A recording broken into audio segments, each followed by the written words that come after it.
In 1978, a 29-year-old jazz club owner was watching a baseball game when a sudden, inexplicable thought struck him.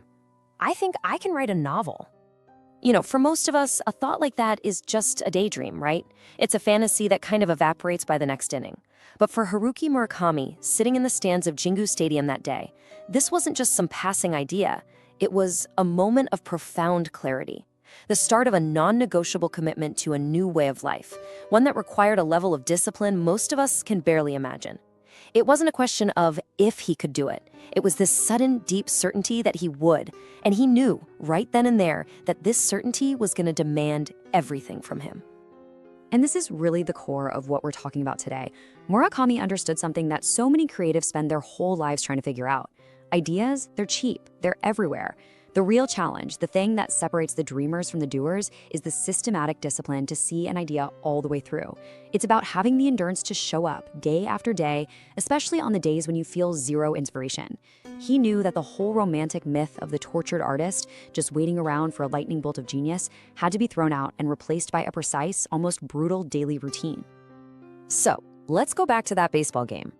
That thought wasn't just the spark for a single book. It was way bigger than that.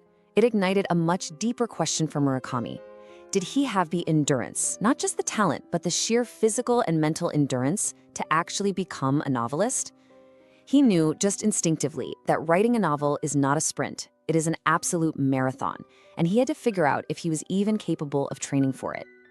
This brings us to the next chapter of his story. The body betrays the mind. Because that question of endurance became terrifyingly real once he actually did it. He sold his jazz club to become a full-time writer. And that dream of a creative life, free from the grind of running a business, well, it pretty quickly crashed into a very harsh reality. The change was jarring. After years of being on his feet, working long, active hours, he was suddenly just sitting in a chair all day. And with that came some seriously bad habits. He was smoking like a chimney. We're talking 60 cigarettes a day. He started gaining weight, his focus was shot, his energy was gone, and he could literally feel a kind of physical decay setting in. The irony was just crushing. The very act of writing was destroying the body he needed to do the work. Just look at the disconnect here. On one side, you have the dream of being a writer, total creative freedom, a life of imagination, and on the other side was his reality, physical decay, constant exhaustion. His mind wanted to build these incredible worlds, but his body was falling apart. That romantic notion of the artist was literally killing him, and it was taking his ability to create right along with it. And this is the moment everything changed. This was the critical realization that became the foundation for his entire life's work. It was a simple, non-negotiable truth. If he wanted to write stories that would endure for decades, he first had to build a physical body that could endure for decades. It wasn't that creative longevity was linked to physical endurance. He realized it was completely dependent on it. So this crisis basically forced him to tear his life down to the studs and rebuild it around a brand new philosophy. A philosophy that we're calling discipline creates magic. And this wasn't some minor tweak, like a New Year's resolution. This was a complete systematic overhaul of his entire existence, all in service of the work. So what exactly is the Murakami routine? Well, at its heart, it's this core belief that physical strength isn't just a nice bonus for a writer. It is the absolute, necessary prerequisite for creative excellence.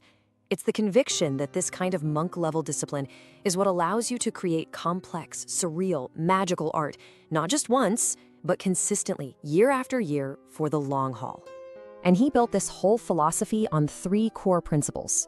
First, the physical foundation mandate. The idea that your body has to be trained like an athlete's. Second, the hypnosis through monotony, using repetition to quiet your conscious mind and unlock your subconscious. And third, the anti-perfectionism barrier, using strict rules to make sure you never get stuck and you always finish what you start. Okay, let's break down that first pillar. For Murakami, quitting smoking and starting to run wasn't just about getting healthy. He saw long-distance running as essential training for his mind.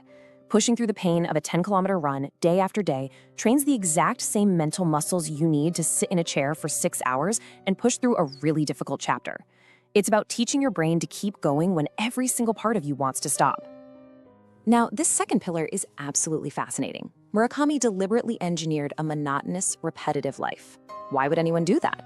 Well, because he believes that repetition, waking up at the same time, writing for the same amount of time, running the same routes, it all acts as a form of self-hypnosis. It basically lulls that rational, self-critical part of your brain to sleep. It lets you bypass that inner editor who's always screaming, "This isn't good enough," and allows the deeper, more imaginative, sometimes weirder parts of your mind to come out and play without judgment. And the third pillar, this was his weapon against the writer's greatest enemy, perfectionism. His rule was incredibly simple. Write 10 pages a day, period. He'd sit down and wouldn't get up until he hit that number, no matter how good or bad the writing was. See, the goal of the first draft wasn't to be perfect. The goal was simply to exist. The real art of editing could only start once he had the raw material on the page. This strict, time-locked approach was all about generating volume and making sure he always finished. So that's the philosophy, that's the why. Now let's look at the daily systems that actually bring this discipline to life. Because a philosophy is pretty useless without practice, right? This is where the magic really happens. This is not some loose guideline. This is a non-negotiable contract he makes with himself every single day. He wakes up at 4 a.m. and writes for 5 to 6 hours straight. The most important, most mentally draining work of the day gets done first, when his mind is at its sharpest. No exceptions.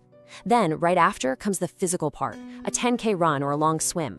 The afternoon is for less intense stuff, errands, reading, listening to his huge jazz collection, basically refueling the creative well. And he's in bed by 9 p.m. every night, so he can get up and do it all again.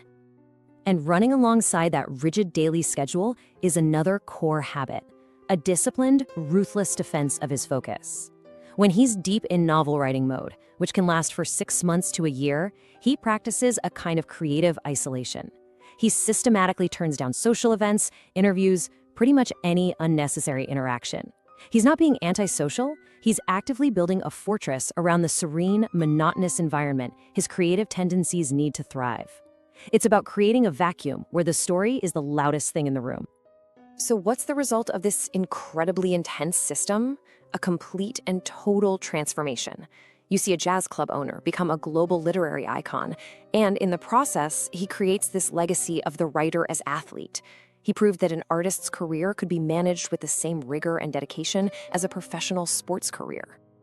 And the output has just been staggering. His novels, his essays, his short stories, they've been translated into over 50 languages. That makes him one of the most celebrated and recognized authors on the entire planet.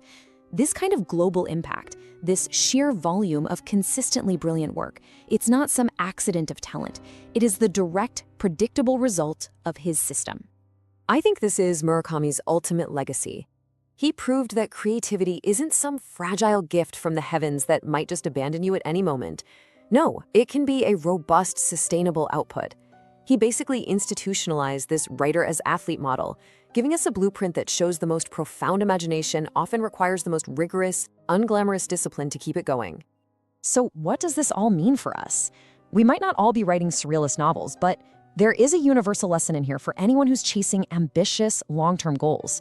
Whether you're trying to build a company or learn an instrument or make a scientific breakthrough, the core principle is exactly the same. He forces us to turn the question on ourselves. Whatever your big goal is, what is the physical foundation you're building to support that intellectual work? What's your version of the 10-kilometer run? What is the non-negotiable physical practice that sharpens your mind and builds your resilience? Are you treating your body as a prerequisite for success, or are you just treating it like an afterthought? So here's the blueprint he left for us. First, build that physical foundation. Your brain is part of your body. You have to support it. Second, learn to embrace monotony. Your ability to do amazing creative things is often directly tied to your tolerance for boring routine. Third, adopt a time-locked protocol for your most important work. Do it first, do it consistently, and protect that time like your life depends on it. And finally, commit to building the endurance of an athlete, because any great work, any great life absolutely requires it. So, to bring it all home, Haruki Murakami built his magical, mind-bending literary world on one simple, non-negotiable truth. The mind is only as strong as the body that supports it. The Murakami Routine took a fleeting impulse at a baseball game and transformed it into a systematic blueprint for genius, proving that it's monk-level discipline that truly creates magic. And that's really the single powerful idea that connects it all. This isn't about restriction for the sake of it. It's about understanding that the relentless, systematic discipline of the body, that is what ultimately buys you the freedom and the stamina for your mind to be truly creative, to wander, and to build entire worlds from scratch.